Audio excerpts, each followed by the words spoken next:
आजम खान की मुश्किलें बढ़ी, अवैध रूप से बनी जौहर यूनिवर्सिटी। 38 बिल्डिंग पर चलेगा बुलडोजर, आज सुप्रीम कोर्ट पर सबकी नजर। प्रशासन का शिकंजा, पीडब्ल्यूडी ने आम रास्ते का बोर्ड लगाया।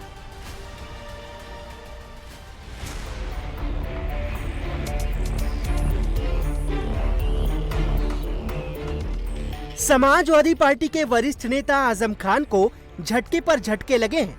पहला ये कि योगी सरकार रामपुर की जौहर यूनिवर्सिटी पर बुलडोजर चलाने जा रही है। रामपुर विकास प्राधिकरण ने जौहर यूनिवर्सिटी के अवैध बिल्डिंग्स के ध्वस्तीकरण के आदेश जारी कर दिए हैं और 1, 2 या 3 नहीं बल्कि 38 बिल्डिंग पर बुलडोजर एक्शन की तैयारी है।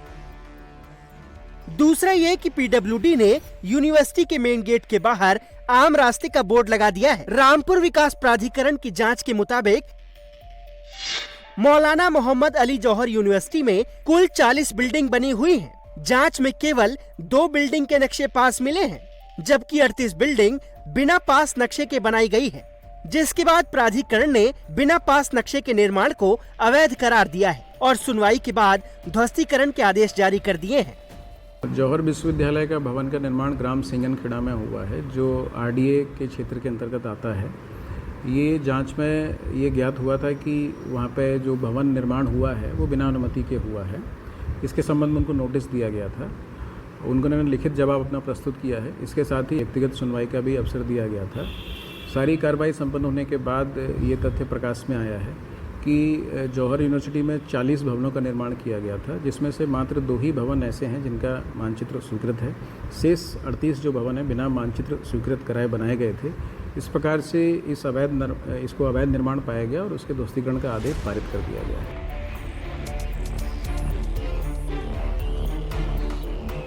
जौहर यूनिवर्सिटी रामपुर सदर तहसील के सिंगनखेड़ा में है। ये जमीन 2024 से ही रामपुर विकास प्राधिकरण के अधिकार क्षेत्र में आई है।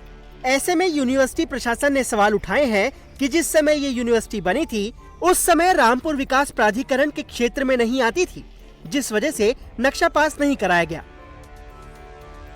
हालांकि प्राधिकरण ने साफ किया कि यूनिवर्सिटी प्रबंधन को सारे नियमों की जानकारी थी और तभी 2 बिल्डिंग के नक्शे भी पास कराए गए थे, लेकिन बाकियों के नहीं कराए गए, जिसे लेकर यूनिवर्सिटी से भवनों के पास नक्शे से संबंधित जानकारी मांगी गई, लेकिन संतोषजनक जवाब नहीं मिलने के बाद यह आदेश दिया गया।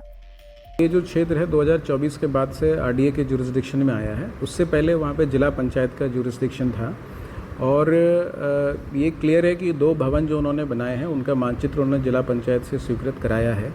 इस तरीके से ये स्पष्ट होता है कि उन्हें नियम कानून की पूर्ण जानकारी थी, क्योंकि उन्होंने 2 भवनों का मानचित्र जिला पंचायत से स्वीकृत भी कराया है। लेकिन इसके साथ ही 38 भवन जो बनाए उनकी भी जो मानचित्र की स्वीकृति है वो जिला पंचायत के स्तर से तत्समय होनी थी, जो कि इन्होंने नहीं कराई है।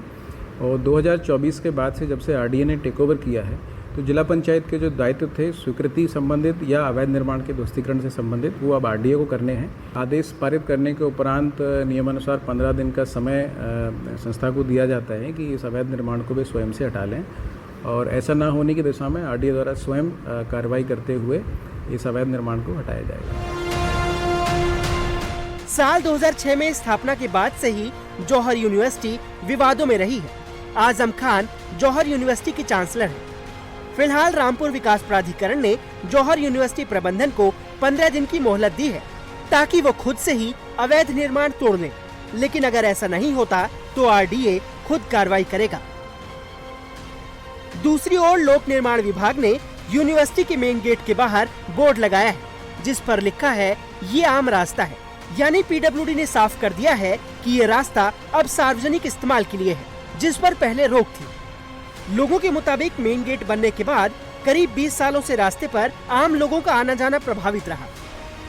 हालांकि पीडब्ल्यूडी की ओर से बोर्ड लगाए जाने के बावजूद विश्वविद्यालय का मेन गेट फिलहाल बंद है और वहां सुरक्षा कर्मी तैनात हैं।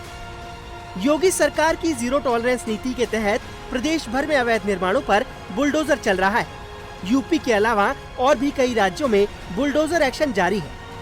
हालांकि आज देश भर में हो रही बुलडोजर कार्रवाई के मामले पर सुप्रीम कोर्ट सुनवाई करेगा। कोर्ट उन याचिकाओं को सुनेगा जिसमें अलग अलग राज्यों में सरकार पर पिछले साल जारी सुप्रीम कोर्ट की गाइडलाइन के हनन करने के आरोप लगाए गए।